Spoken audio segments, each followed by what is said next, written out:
Is the Steam Deck actually better than the Switch 2 like some people say it is? Because oh my goodness, people keep saying that everywhere and I just needed to find out. So I'm revisiting it after like 4 years, especially after I've used the Switch 2 for almost a year straight, and I want to see how it compares. I gotta just find out. And what better way than to start with the hardware? But first I have to take off this cheap skin I bought years ago. And I have a little bit of old adhesive stuck to it. Just ignore it. I needed to take the skin off for research purposes. But anyways, let's look at the hardware. We have the face buttons. They're in the classic Xbox layout, and these are indeed buttons. I have no complaints or further insights. That's just how it is. They feel good, they feel clicky. I got nothing to say. Then we have the D-pad. And I actually really like this D-pad a lot, especially when you compare it to the Nintendo Switch 2. Yes, it is slightly better than the buttons on the right side of the Switch 2, but it's also much better than the D-pad even on the Nintendo Switch 2 Pro controller, which is that controller's biggest flaw. The Steam Deck D-pad isn't mushy and doesn't miss inputs. It's just a solid, clickable, and useful D-pad. I also like the placement, and having it beside the analog stick instead of underneath is very neat.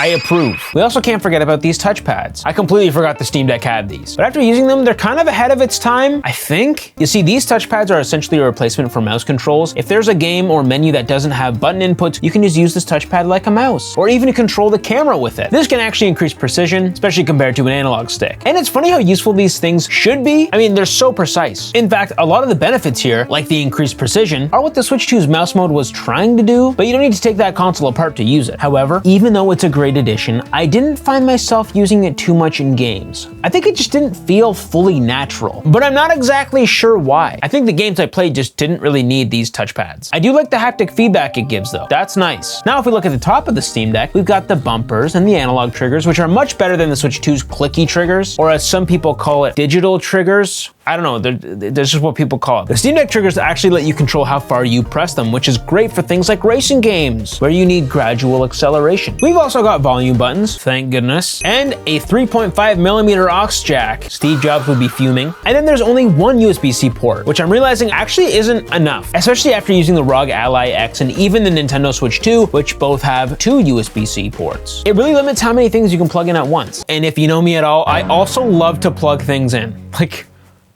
And we also can't forget about the back buttons. Those are nice, even though I never use them because I'm not a sweaty gamer enough, but I'm glad they're there. Oh, and the analog sticks. This is probably my least favorite part of the Steam Deck. These sticks just aren't nearly as good as the Switch 2's. I mean, with the Switch 2, I'm spoiled. And if you don't know what I'm talking about, go and find a Switch 2 and feel its sticks. You'll melt. They're so smooth. You can feel a slight grinding sensation on these sticks, but it's not that deep. I'm not gonna pretend like it is. It's not. And that's my overall hardware overview on the Steam Deck. I hope you learned something, and if you didn't, then I'm embarrassed. For Valve's first time making a full-blown console like this, I gotta say, they did an impressive job. This feels high quality and super unique. The overall design is sleek, and it really does feel great in the hands. Honestly, even better than the Switch 2 overall, especially during longer play sessions. When it comes to portability though, the Switch 2 is a lot more friendly because it's slimmer, it's not as much of a pain to take around with you. Don't get me wrong, it's still a bit of a hassle, especially compared to the Switch 1 models, but it's not nearly as bad as the Steam Deck. The reason the Steam Deck fails the portability test is because not only is it long and tall, but it's also much deeper due to the grips, which makes it feel a lot bulkier. The Steam Deck does come with a carrying case at least, but it's still a pretty chunky guy. Now, let's look at the displays again. And I'm a little embarrassed to admit, but I do have the LCD model of the Steam Deck. I knew it! I knew you were gonna make fun of me for this. I might as well be a crumpled up piece of trash in the garbage.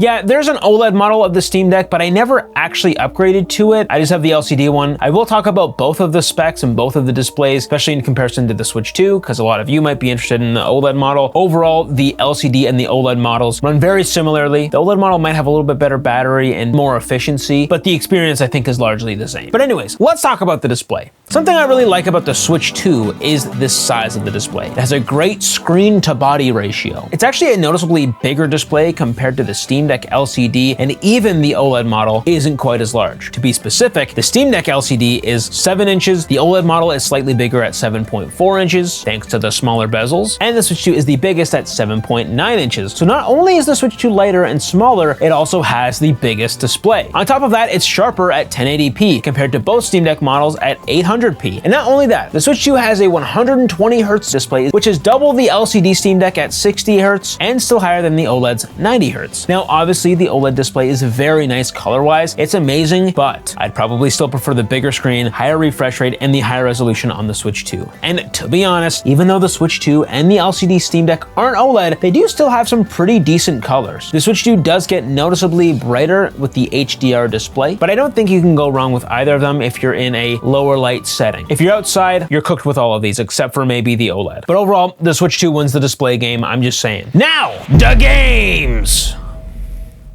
I said the games on purpose, because I think this is the biggest struggle that people face when deciding between the two. And that's fair, because there's quite a bit to unravel here. First, let's play some games that are on both consoles. Now, I'll be honest, you can probably already tell just by looking at me, or literally watching any of my videos, I'm not a super technical guy. I mean, I literally got a Yoshi right here from the Mario Galaxy movie. Do you think a technical guy would buy a Yoshi popcorn bucket? I didn't think so. So I'm not gonna bore you with a lot of the technical specs here, because I simply don't understand them. But what I can do is give you my experience as an average, run-of-the-mill guy who likes to play video games on handheld consoles. My first thought is that for the Steam Deck already being 4 years old, it holds up very well for most games. I would say most games I play run great on Steam Deck. If you compare the exact same game on both consoles, the experience is actually very comparable. Now, the Switch 2 is obviously much newer than the Steam Deck, and you can see that in a few ways. Usually the Switch 2 version of games tend to pull ahead in terms of overall graphics and performance, and that's all thanks to the newer upscaling tech it has. Once again, I'm not smart enough to explain to you how this all works, but essentially, the Switch 2 has upscaling tech. The game can run at like 480p and be upscaled to 1080p, and it can do that a lot better than the Steam Deck, which means that it's not using as much power. So that's my quick understanding of it, even though technically the hardware is weaker on the Switch 2. You can generally see that the Switch 2 gives assets more clarity and detail compared to the Steam Deck version of those same games. Now, my catalog of Steam games isn't super graphics heavy, but when I do play more demanding titles, the Switch 2 usually handles them better. But that's only true for Switch 2 Edition games that are actually built for the Switch 2 hardware, like Cyberpunk. If we look at older games that don't have native Switch 2 versions, which is most of my Switch 1 library, that's where we see a huge difference. And honestly, this is probably the biggest difference when comparing these two systems. For example, Sonic Frontiers. You can play this on both the Steam Deck and the Switch 2, but on the Switch 2, you're actually playing the Switch 1 version because Sega hasn't gone back and optimized it for the Nintendo Switch 2, which means the experience on Steam Deck is actually much better because it's using the full power of the system. On Switch 2, the game is still capped at the lower resolution and 30 frames per second with lower quality textures because it's still technically the Switch 1 version of the game. Now, the Switch 2 did get this recent update where it kind of lets you trick Switch 1 games into thinking they're docked even in handheld mode with this new setting called Handheld Boost Mode. If the game ran at 720p handheld and 1080p docked on Switch 1, the Switch 2 can now run it at a higher resolution in handheld mode. This is only for Switch 1 games, and I think that's Nintendo's way of improving performance without forcing developers to make full Switch 2 versions. And I actually love that they did this because a lot of games look a lot better in handheld mode now. But it still isn't pushing the Switch 2 anywhere near its limits. You're still playing a pretty compromised Switch 1 version of that game. And this is where the Steam Deck really starts to win. And honestly, any further iteration of the Steam Deck if there's a Steam Deck 2 in the future. Because on Steam Deck, you can customize your experience completely. Since it's running the PC versions of games, you can tweak everything. Textures, frame rates, motion blur, all of it. That kind of control almost never exists on the Switch 2 because developers already lock in what they think is the best performance for that hardware. Steam even has a verification badge system that tells you if the game can run well or if it has any issues on the Steam Deck. And honestly, even if it's not verified, you can probably brute force it to work anyways. I like how with the Steam Deck, you can upgrade all of your old catalog of games and force it to run as well as it can. The thing about the Switch 2 is that there's still so many games on the Switch 1 that will probably just never get Switch 2 editions. So chances are, if you compare the same game on Nintendo Switch and the Steam Deck version will run better most of the time if it's for an older game. Not only can Steam games be modified and tweaked to the moon, but there's also a much larger catalog of games on the Steam Deck. That's just how it is. And one thing I see a lot on Steam are these Steam deals. It honestly never ends. There are so many deals that just constantly go on. You can get some really great games for cheap to build up your digital catalog. Although to be fair, I don't think people give enough credit to the Nintendo Switch eShop deals. There are lots of deals on the eShop and even in person when you buy games physically, which you simply can't do on the Steam Deck. And on the Steam Deck, you can do more than just use Steam too. For example, you can install the Epic Games Launcher if you want. Heck, you can even boot into Windows and use this as a full PC. Again, I'm looking at this from a casual perspective. I'm sure it's really easy to get this working, and I think I've even done it before, but it's not really something I do often or really care about. Remember, I tried to play Fortnite on the Steam Deck once and it just didn't go well. It just wasn't good. Hey, what about that battery though? I've heard lots of people dogging on both these batteries, and rightfully so. I get about the same amount of battery out of both of them, which is around 2 hours or so. Apparently you can stretch that up to about 6 hours on lighter games, but for me, they both last around 2 hours. And I say this every time, but if I'm planning to play this over 2 hours handheld, then I'll be ready with a charger or a portable battery bank somewhere, which is perfect because this video is sponsored by Tech, and I've been using their brand new power station, and it's honestly so cool. First off, this isn't just a normal charger. This thing can push up to 300 watts, which means that I can charge my gaming laptop and it can run full spec. And seriously, look how massive the charger that came with my laptop is. It's so inconvenient to carry around. Unlike the Tech power station, it can do my phone, my Switch 2, and basically everything I'll ever need it to, all at the same time. And the cool part is that it has AI power allocation. So it automatically distributes power between devices without slowing everything down, which is something I didn't even know was possible until now. One of the most unique things about this is that there's a screen on the front that shows real-time charging stats, like wattage, speed, and all that. It has like a graph of how much power it used while it's charging. It's kind of cool to see. I've mostly been using it at my desk and when I'm traveling, and it replaces like 4 different chargers. Also, this thing charges noticeably faster than a standard brick, especially on bigger devices. This is very cool and honestly a must-have. So check it out, first link in the description and in my pinned comment. Thank you to Tech for sponsoring this video. All right.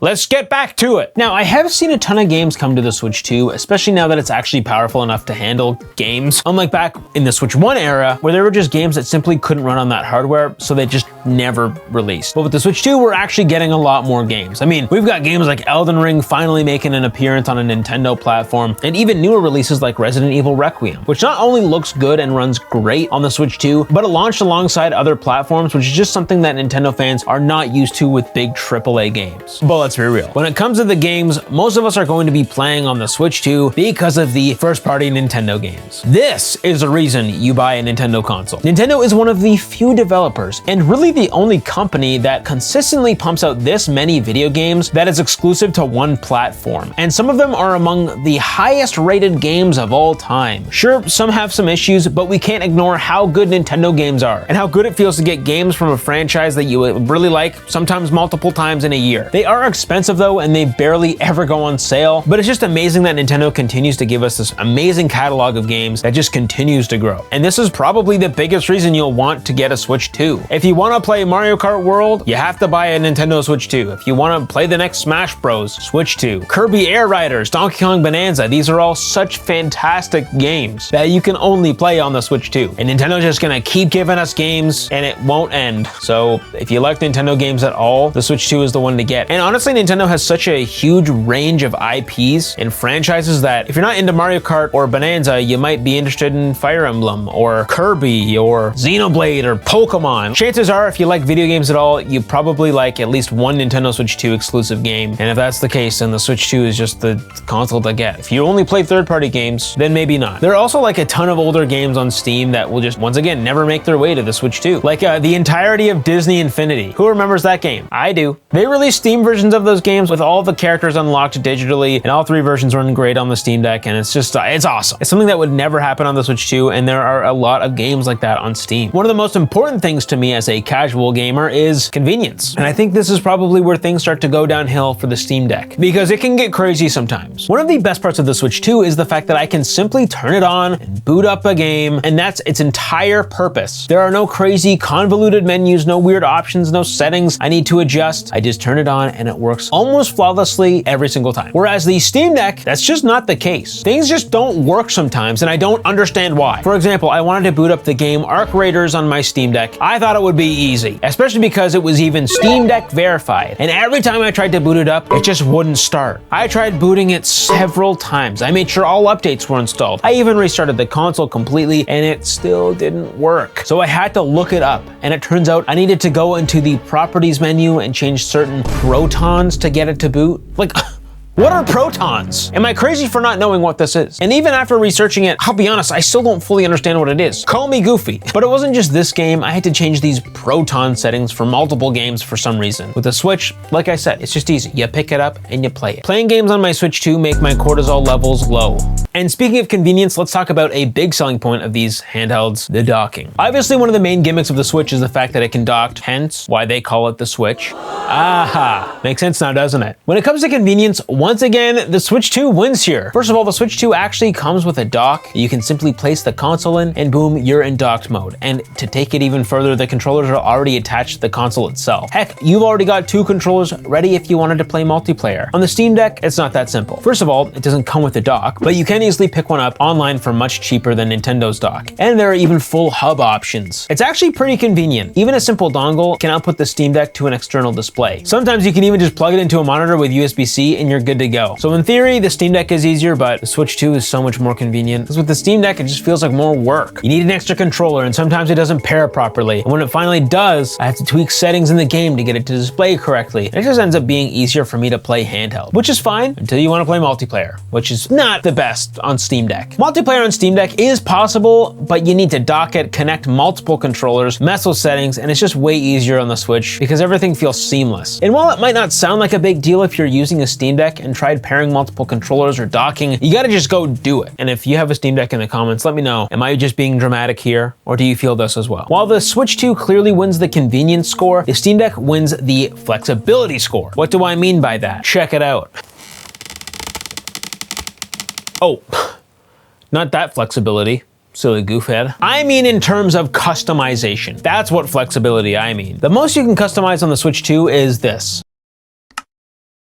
On the Steam Deck, you can change the boot up logo, tweak basically everything about the game, install Windows, mess with launchers, all that stuff. But one of the most useful things I've seen people do with this is, well, let's just say play retro games completely legally and for free. I played a ton of games on this thing that I just can't find or buy anywhere. Like the old Crash Bandicoot games. That's like chef's kiss. I love Crash. If you like the E-word, old games, the Steam Deck, clear winner. But there's also hardware flexibility. From what I understand, it's much easier to repair and upgrade things like the SSD on a Steam Deck compared to a Switch 2. So needless to say, if you like to tinker, whether that's software or hardware, the Steam Deck is way better. Everything the Steam Deck gains in freedom, it loses in simplicity. Now, another big element for the Steam Deck versus Switch 2 is how you actually purchase these games. On the Steam Deck, everything is digital, so there's no selling, trading, or sharing after you're done with a game, like you can with a physical cartridge on the Nintendo Switch. And yes, game keycards exist, which technically isn't true physical media. I like the ability to trade, sell, or share games, and that's kind of why I don't really care about game keycards. It at least still gives us that option. And I've said this before, I like plastic. Lots and lots of plastic. I mean, look at my shelves. If there's plastic, I will give my money. I will say though, Steam's return policy is amazing, and it's much better than Nintendo's, which basically doesn't exist. On Steam, if you don't like a game within 2 hours of playing it or within 14 days of purchasing it, you can get a full refund. That's awesome. There's very little risk when trying new games. So yeah, no physical games on Steam, which kind of sucks, but if you've been using Steam at all, this is just normal. The only issue with having a big digital library is storage, and I've run into this problem on both my Steam Deck and Switch 2, mostly my Switch 2. Thankfully, both systems support micro SD cards. On the Steam Deck, you can use a standard micro SD card, like normal, run-of-the-mill, and on the Switch 2, you need an express micro SD card for faster speeds. And yes, it goes without saying, the faster the card, the better your games will run. On the Steam Deck, I usually put smaller or less demanding games on my micro SD card since it's not that fast, but the pro for the Steam Deck is that regular micro SD cards are way cheaper compared to express SD cards for the Switch 2. But now we have to talk about the value. We can say pros and cons about each system all we want, and honestly all day if we wanted to. The Switch 2 comes in at $450, or there's a bundle with Mario Kart World for $500. Then you have the Steam Deck. The OLED models are $550 for the 512 gigabyte, which is already, by the way, for the base model OLED, $50 more than the most expensive Switch 2 bundle. And for the 1 terabyte OLED model, that's gonna run you $650, which is $150 more than the most expensive Switch 2 bundle. But if you want the older LCD model, that is around $400, which is $50 less than the cheapest Nintendo Switch 2 model. So if you don't care about the OLED screen and you want a Steam Deck, I guess that would make the most sense. However,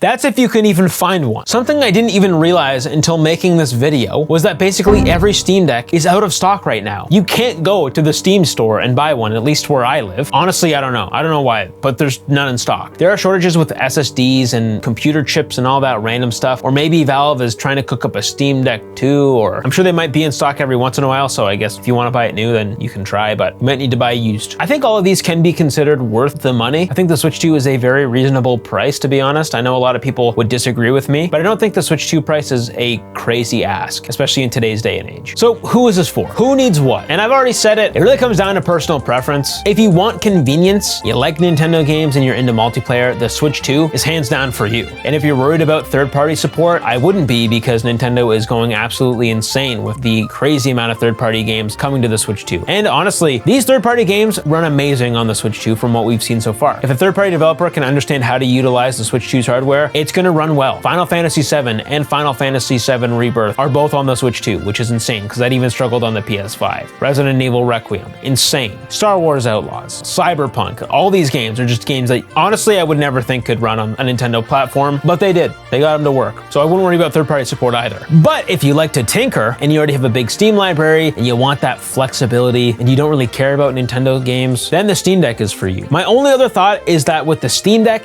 even though you can't really buy it right now, it's still a great console, but it is getting a little older at this point, and for the price, especially on the higher end models, you are paying quite a bit of money for aging hardware at this point. So personally, if I were looking at a Steam Deck right now, I'd probably either wait for whatever comes next, like a Steam Deck 2, or look into some other newer handheld PC coming out, like the Xbox ROG Ally, which you can check out my video on that, comparing it to the Switch 2 right here. If I had to pick one of these consoles for most people, I'd probably pick the Nintendo Switch 2, but hey, maybe I'm just being a little biased. I like my convenience, I like my Nintendo games, and I like the form factor. So which one do you prefer? Consider liking and subscribing, and thank you to channel members for liking the video. You're all so epic. Check out Russ Vandy 2 for even more content. And hey, I hope you have a good rest of your day. And I think you're really cool and awesome. See you later.